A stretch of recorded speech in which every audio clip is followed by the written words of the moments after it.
Maka atas nama daerah Kuangking Narama, atas nama tim, kami tidak percaya vaksin dengan corona.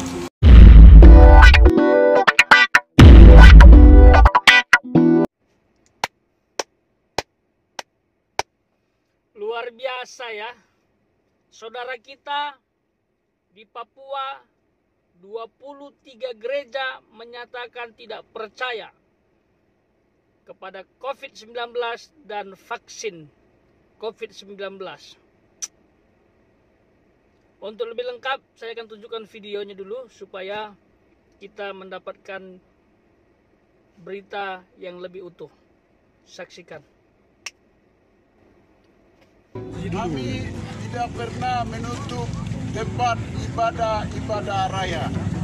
Kemudian, saudaraku, bicara tentang COVID itu bicara tentang fakta, kebenaran yang terjadi.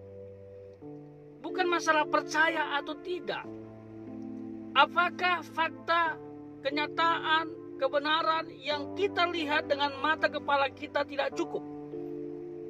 Dengan informasi kecanggihan teknologi dan dunia menyatakan COVID-19 itu ada, tidak cukup untuk menyadarkan kita bahwa COVID itu ada.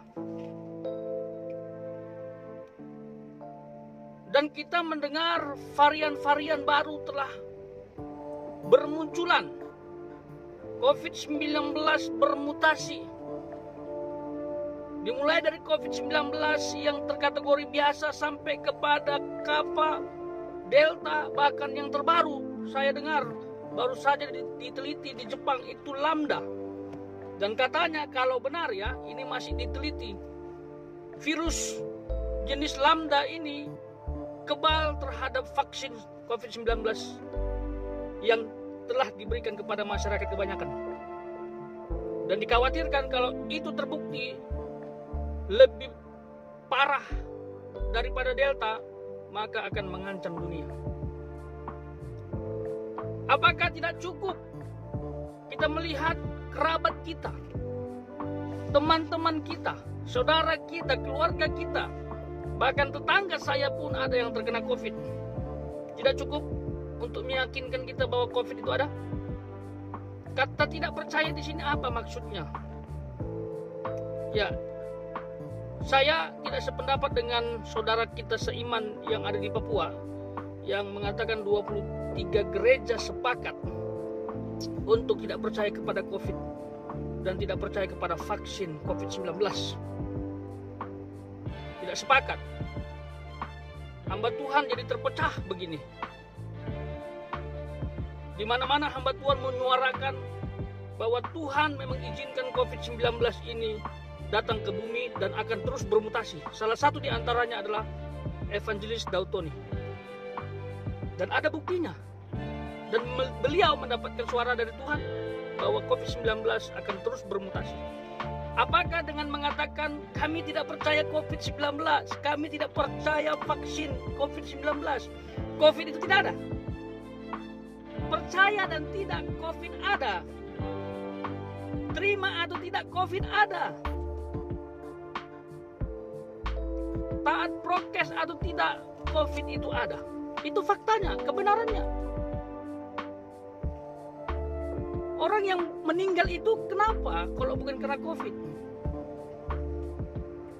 Ada yang di rumah tiba-tiba dia gagal napas karena COVID itu sudah mulai menyerang paru-paru. Apakah ini bukan COVID? Penyakit apa? Kita sebut sebagai penyakit apa? Sesak napas. Saya pikir sama halnya dengan orang tidak percaya kepada Tuhan. Apakah bisa? Bisa. Banyak orang yang tidak percaya kepada Tuhan, khususnya saudara-saudara kita sesama manusia yang ada di luar negeri. Banyak yang mengatakan aku tidak percaya Tuhan. Itu ada. Tapi apakah Tuhan itu tidak ada? Karena dia tidak percaya. Fakta mengatakan dan kebenaran mengatakan Tuhan itu ada. Tapi ada yang bilang nggak percaya. Jadi saudara tidak percaya tidak akan menghilangkan fakta bahwa COVID itu ada. Saya gunakan contoh Tuhan bukan berarti COVID COVID-19 dan Tuhan itu sejajar. Tidak, bukan. Gambaran ini yang kita gunakan. Sesuatu yang kita tidak percaya belum tentu tidak ada. Kita tidak percaya karena belum kena. Tapi orang-orang yang sudah terkena dan menyaksikan langsung dengan mata kepala, tidak ada alasan untuk tidak percaya bahwa COVID itu ada. Lalu terus hamba-hamba Tuhan, pendeta-pendeta yang ada di Pulau Jawa, yang ada di Bali, yang ada di Sumatera, menghembuskan napas terakhir karena terindikasi karena COVID. Apakah itu tidak benar? Apakah itu bukan COVID? Apakah kita tidak percaya bahwa COVID itu bisa membunuh? Saya tahu persis, ya, banyak hamba-hamba Tuhan di awal terjadinya COVID-19 mengatakan, jangan percaya COVID, terus ibadah. Ibadah tidak boleh dihentikan. Kalian takut sama COVID, kalian tidak takut sama Tuhan. Mantap. Jemaat taat, ibadahlah mereka bersama-sama. Beberapa hari kemudian pendetanya terinfeksi virus corona, termasuk jemaatnya. Dan hamba Tuhan yang menghembuskan napas terakhir. Apakah mereka tidak beriman? Oh, beriman.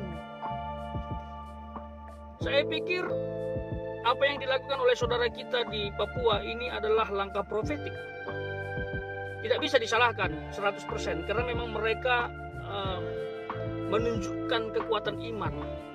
Tetapi cobalah berpikir lebih baik, dalam arti lihatlah fakta, lihatlah kebenaran apa yang sudah terjadi di sekitar kita. Janganlah kita tidak percaya karena belum mengalaminya.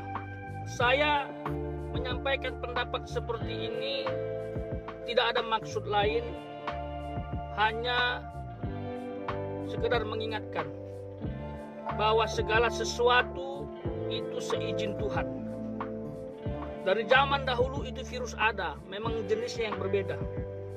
Jadi kalau orang mengantisipasi dirinya menggunakan masker, menggunakan vaksin, itu bukan berarti tidak percaya kepada Tuhan sepenuhnya bahwa Tuhan bisa tolong. Justru itu menunjukkan tindakan yang berhikmat. Karena Tuhan ajarkan, kalau ada malapetaka, bersembunyilah, berlarilah, hindarilah. Harus dibalanskan iman, hikmat, dan hati nurani untuk menghormati pemerintah adalah wakil Allah dan sesama yang telah mengalami COVID-19, yang telah kehilangan keluarganya dan yang telah kehilangan segala-galanya. Ini saja yang bisa saya bagikan. Tuhan Yesus memberkati.